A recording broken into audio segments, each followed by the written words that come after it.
Students, in this short video, I'm going to show you how you can take the hard copy PDF worksheets that are associated with so many of the great activities in our e-text and how you can digitize them so they would be suitable assessments in the remote classroom.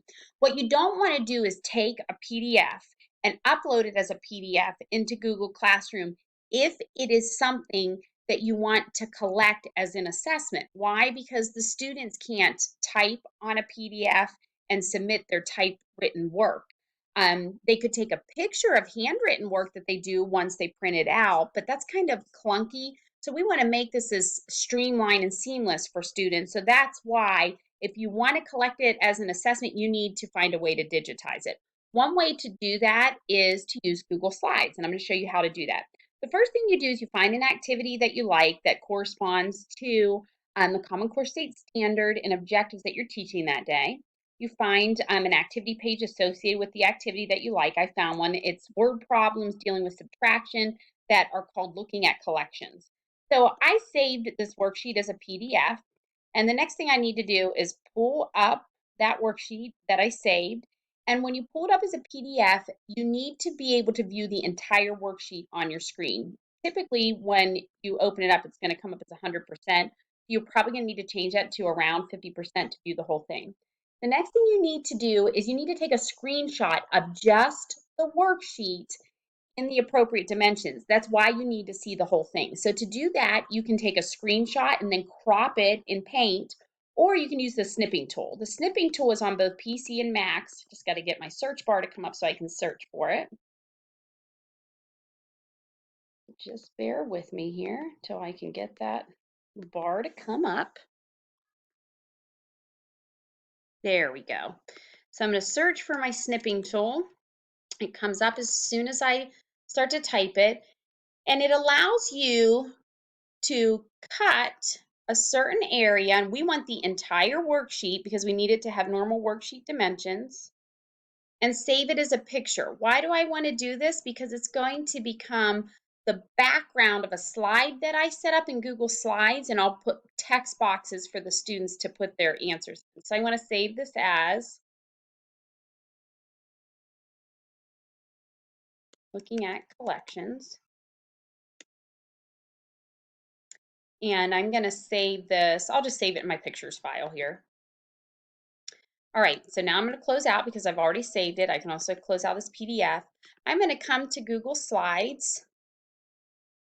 And so we're in Google, and we can just scroll down to the Slides icon.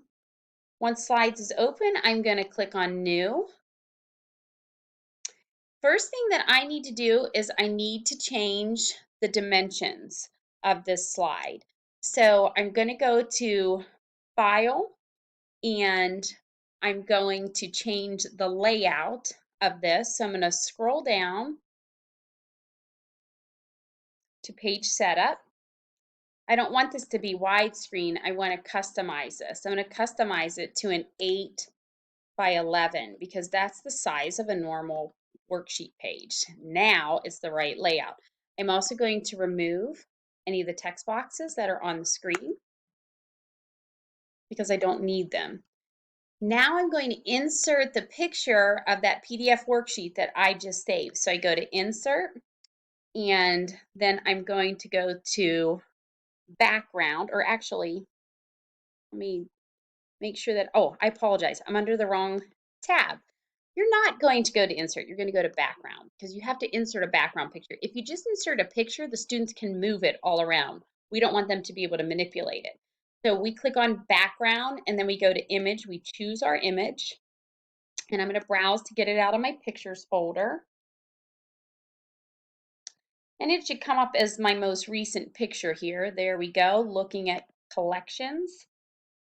And you're going to see that it pops up and everything is the right scale, and the students can't move this at all, okay? They could write on top of it if you create and insert text boxes. So now we go to text boxes, and we just put them here. Now, you can have a border appear around if you'd like, or you could just put type answer here. And I might want to make that another color or something just so that the students can see, that it's a little different. But I'm going to copy this and then I'm going to paste it. The reason I put type answer here is because they can't see these text boxes unless you put a border around them. But as soon as they see type answer here, there we go. Then when they click on this to start working, it pops up. Now, the one thing that will be difficult with this, because you want to know these answers and they're just subtraction, they would have to do the work on another sheet of paper and then type their answers in. But you could, in your directions, say, indicate what strategy you use. Did you use a number line or a bar diagram? That way you have an idea of how they found their answer. So they could type the answer and then put the strategy that they use. But this is one way to use Google Slides to digitize a worksheet. Now let's go ahead and save this. I'm going to just call it collections. And now what I'm going to do is I'm going to go into Google Classroom and show how you would just embed this into your class as an assignment. And when you're linking, you're just going to link to that Google slide, but you're going to want to make a copy of it. So I'm just going to go inside my sample third grade class. I am going to click create, and I'm going to call this an assignment because I know something I want to collect, and I'll call it subtraction. Well, actually, let's imagine that we're doing this on Monday of on, I don't even know what day is the following. Let's just say Monday's 9/16. And today we are going to explore subtraction strategies.